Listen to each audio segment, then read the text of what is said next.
तो ये बात तब की है जब बंगाल में भीषण आपदा आई थी।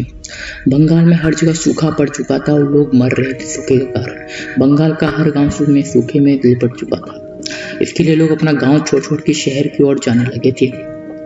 उसी गांव में रहते थे महेंद्र। महेंद्र एक बहुत धनी व्यक्ति थे और उसकी पत्नी का नाम था कल्याणी, और उन दोनों की छोटी सी बच्ची भी थी और उसकी बच्ची बहुत अच्छी थी। लेकिन सूखा पड़ने के कारण महेंद्र ने भी कलकत्ता जाके काम करने का सोचा। रास्ते में उसे बहुत तबाही की मंजर दिखाई दी। लास्ट में लेकिन उसकी बच्ची को भूख लग गया और उसकी बच्ची ने दूध का आदेश दिया। महेंद्र ने अपनी बच्ची और अपनी पत्नी को एक जगह रुका करके दूध लाने के लिए चले गए, लेकिन तभी उस इलाके के डाकू आए और उनकी बच्ची और उसकी पत्नी को उठा के लेके चले गए और जंगलों में कहीं लेके चले गए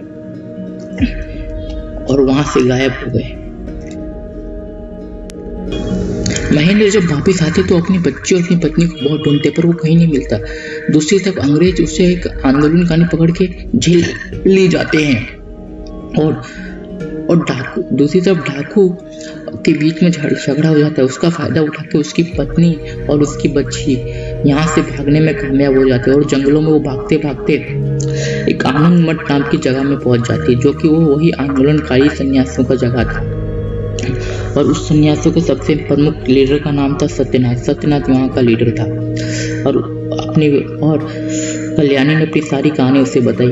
फिर सत्यनाथ के चेले भावनाथ ने अपने आदमी से पता लगवाया कि महेंद्र को जेल में लेके चले गए हैं और फिर सत्यनाथ उसे छुड़वाता है और कहता है कि अगर तुम मेरे साथ आओगे तुम्हारा बहुत फायदा होगा, पर इस सुन के अंग्रेजों के खिलाफ लड़ाई करोगे तो तुम्हारा बहुत फायदा होगा और तुम हमारे साथ बहुत पुण्य कमाओगे। लेकिन महेंद्र सब के लिए मना कर देता है और एक जंगलों के रास्ते अपनी पत्नी और बच्ची के साथ जाने लगता है। लेकिन रास्ते में जंगलों में उसकी पत्नी को कहीं सांप काट लेता है और ये सदमा देख के उसकी बच्ची भी मर जाती है। और ये सब देख के महेंद्र बहुत शौक में चला जाता है। तभी वहाँ पर अंग्रेज जो आ जाते हैं और सत्यनाथ महेंद्र को जेल ले जाते हैं।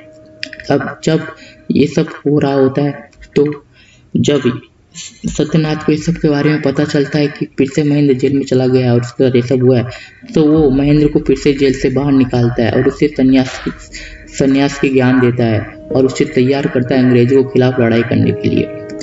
फिर कुछ दिनों बाद अंग्रेजों को आनंद मठ के बारे में पता चल जाता है और वो सत्यनाथ के साथ मिलके सत्यनाथ को जब इस सब के बारे में पता चलता है तो उन दोनों हमारे साधु संतों और उसके बीच में लड़ाई होती है अंग्रेजों के बीच में। बहुत लंबे समय लड़ाई के बाद हमारे साधु संतों ने वहाँ पर अपना बलिदान दे दिया। जय हिंद, वंदे मातरम।